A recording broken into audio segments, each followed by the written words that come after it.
आता पेट्रोलचा खर्च विसरा, घरी आणा इलेक्ट्रिक स्टायलिस्ट इलेक्ट्रिक गाडी.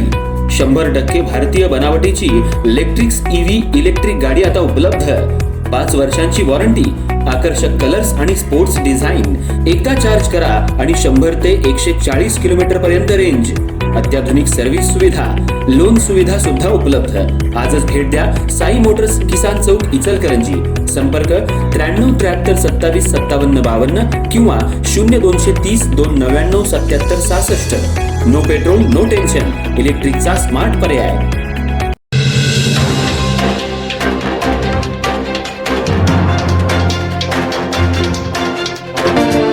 इचलकरंजी शहर भाजपमध्ये सध्या आवाडे आणि हळवणकर गटातील अंतर्गत वाद पुन्हा एकदा उफाळून आल्याची चर्चा रंगू लागली आहे. माजी आमदार सुरेश हळवणकर यांच्या वाढदिवसानिमित्त होणाऱ्या कार्यक्रमाच्या पार्श्वभूमीवर दोन्ही गटातील समर्थकांमध्ये सोशल मीडियावर पोस्टर युद्ध सुरू झाले. माझा नेता मोठा की तुझा नेता मोठा अशी अप्रत्यक्ष चढाओढ सुरू झाल्यानं शहरातील भाजप आणि महायुतीत सर्व काही आलबेल नसल्याचं चित्र समोर येतंय.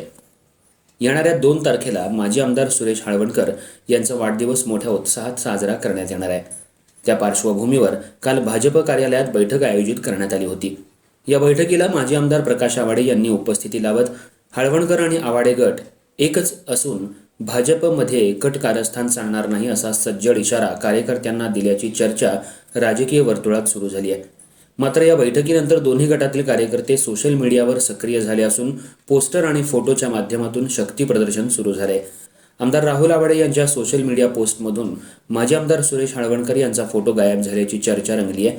तर दुसरीकडे सुरेश हळवणकर यांच्या वाढदिवसाच्या पोस्टरमधून आवाडे गटातील प्रमुख नेत्यांचे फोटो नसल्यानं राजकीय चर्चांना अधिक उधाण आलंय. इचलकरंजी महानगरपालिकेमध्येही या दोन्ही गटातील नगरसेवकांमध्ये वाद वाढल्याची चर्चा सुरू आहे. भाजपमध्ये 3 वर्षांपूर्वी प्रवेश केलेल्या आवाडे गटानं पक्ष संघटनेवर मजबूत पकड निर्माण केली असून आमदार निवडून आणण्यापासून महापालिकेत भाजपचे 43 नगरसेवक निवडून आणण्यात त्यांचा मोठा वाटा असल्याचं बोललं जात आहे. त्यामध्ये हळवणकर गटाचे 23 तर आवाडे गटाचे 21 नगरसेवक निवडून आलेत. मात्र भाजपच्या जुन्या कार्यकर्त्यांमध्ये नाराजी वाढताना दिसतेय. आवाडे गट पक्षात आल्यानंतर जुन्या निष्ठावान कार्यकर्त्यांना दुय्यम वागणूक मिळतेय अशी दबक्या आवाजात चर्चा सुरू आहे. विशेषतः विकास कामांच्या शुभारंभ कार्यक्रमात माजी आमदार सुरेश हळवणकर यांना डावललं जात असल्याची खंत त्यांच्या समर्थकांकडून व्यक्त केली जाते.